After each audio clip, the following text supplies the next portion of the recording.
In the 2nd century BCE, around the 2nd century BC, Rome stood on the brink of significant political, economic, and military transformation.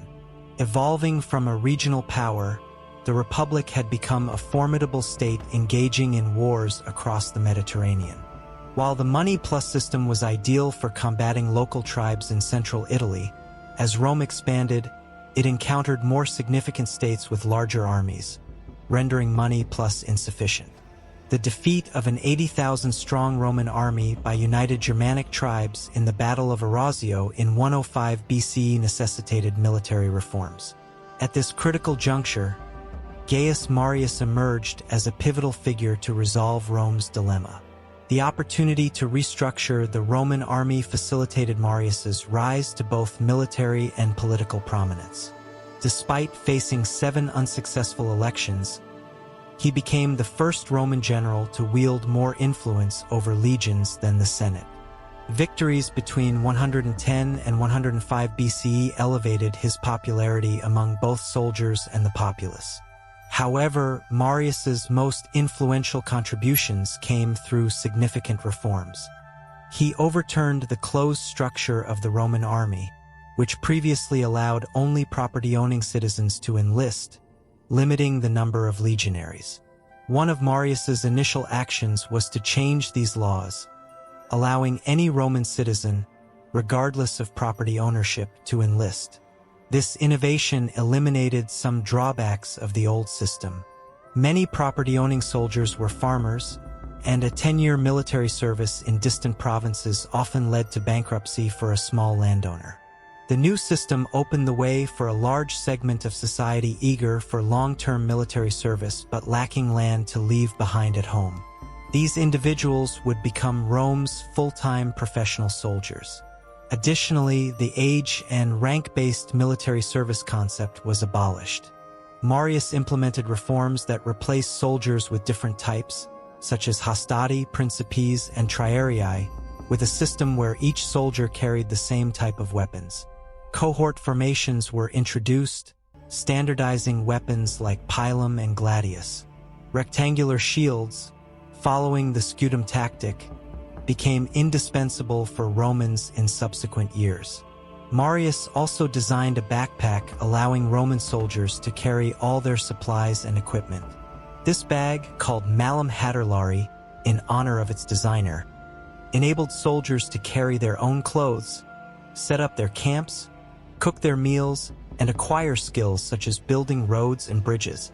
This innovation addressed the limitations experienced by Roman soldiers in previous periods.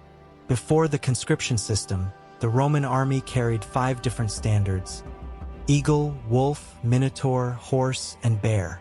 Marius united all Roman legions under a single symbol, naming it Aquila. Symbolizing unity, Aquila represented a period marked by expanding borders, extended military service, and the necessity of growing armies in Roman history. The laws enacted by Marius to make military service more attractive for Roman citizens and to increase the army's strength through various incentives were a crucial step. In previous centuries, Roman soldiers had to cover the expenses of their equipment, resulting in wealthier soldiers having better gear while poorer ones had inferior equipment.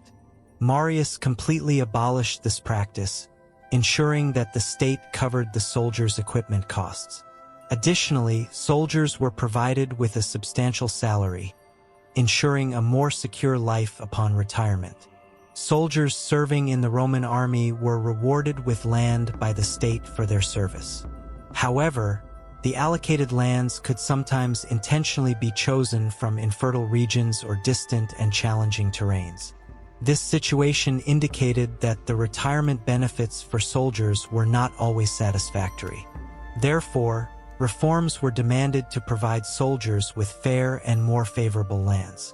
During this period, the most significant change in the Roman army occurred as it abandoned the old money-plus system in favor of the larger cohort system.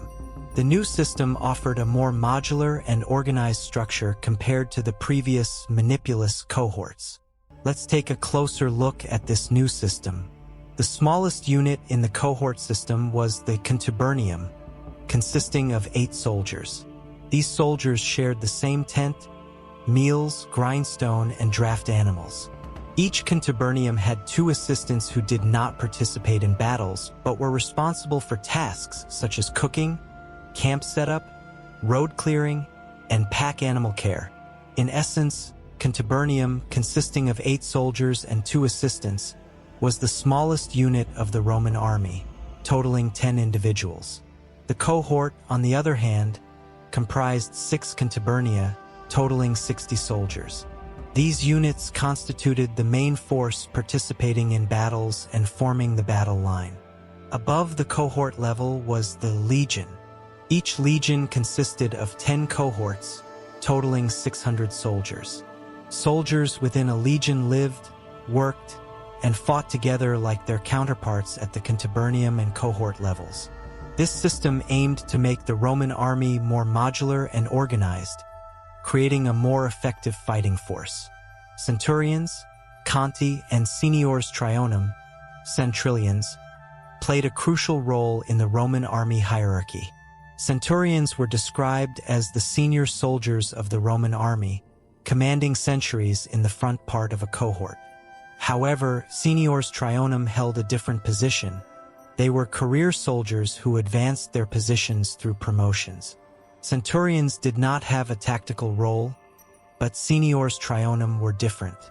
These soldiers, termed career soldiers of Rome, earned high salaries, receiving 10 times more than regular soldiers by advancing through promotions. Each seniors trion was selected by their contiberini and required promotions to reach this position. Centurions and seniors trionum were responsible for the discipline and training of the legion. During battles, centurions commanded their centuries, while seniors trionum typically waited in the rear and were responsible for stopping and, if necessary, punishing soldiers attempting to flee during the battle. This hierarchical structure preserved order in the Roman army. Cohorts in the Roman army included 6 centurions, centrilians, with the most experienced centurion leading the cohort. Among the centurions, the most experienced centurion became the cohort's commander, and other seniors trionum directly received orders from them. This way, if a centurion died or retired, the most experienced person was designated to take their place. The most senior centurion in the Dudu Legion commanded the first cohort, known as prime videos. These soldiers could later be promoted to become ham commanders. Cohorts consisted of a total of 480 soldiers and 120 assistants. Combining 10 cohorts with 120 cavalry added resulted in a legion with a total strength of 1,920 soldiers. Legions were often supported by auxiliary forces provided by Rome's allies. These units were led by their own commanders and implemented their own battle tactics. They typically consisted of Gallic and Germanic tribes, tasked with filling the cavalry gap in the army. The command of the legion was held by legates appointed by the Senate for a specific period. Just below the legion commander was a military tribune, also chosen by the Senate. These individuals often went on to become senators shortly afterward, having successful political careers. With the reforms of Gaius Marius, military service became much more appealing. While salaries were not high, the spoils obtained during campaigns were quite motivating, especially in large-scale expeditions like Julius Caesar's Gallic War. Additionally, with the reforms, the Roman army became capable of covering long distances, establishing headquarters thousands of kilometers away, and engaging in warfare on 3 separate continents. This concludes our video on Gaius Marius's reforms and the general structure of the Roman legions.